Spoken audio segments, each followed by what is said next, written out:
Hey everybody, Dr. Tim Lawler here. It's been a little while since I shot this video. I like to do videos. I think they're quick and easy, especially in today's age. But LinkedIn, especially, I put a lot of these on LinkedIn, doesn't, people just don't absorb, in my opinion, a lot of the videos on LinkedIn, but, versus like YouTube Shorts or Instagram, that type of thing. But I still like to shoot them. So you get to see who I am through the camera a little bit. But anyways, I've been doing a lot of med legal case reviews, kind of my wheelhouse of occupational medicine and workers' compensation cases, in addition to disability exams, doing some life care planning as well, but I've been really heavy on disability exam reviews and in occupational medicine.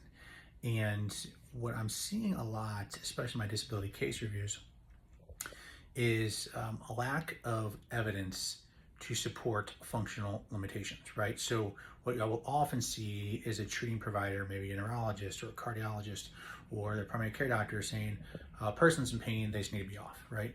And that is appropriate in most cases for a short period of time, right? But when you're talking about weeks, months, et cetera, et cetera, et cetera, you have to ask the question, can the person not do any work, right? Couldn't they sit in a chair and do something? I understand they might not like that, but could they do that? And that's what I do as an occupational medicine specialist, right? My job is to get people back to work, and that's what I do on a daily basis, literally in my clinic. But if you are, especially if you're an attorney out there listening, and you're trying to justify having your person out of work, order what's called a functional capacity exam, or FCE. Oftentimes they're done by physical therapists, or sometimes occupational medicine clinic will do it, but oftentimes, vast majority of the time, it's done by a physical therapist trained in doing FCE exams.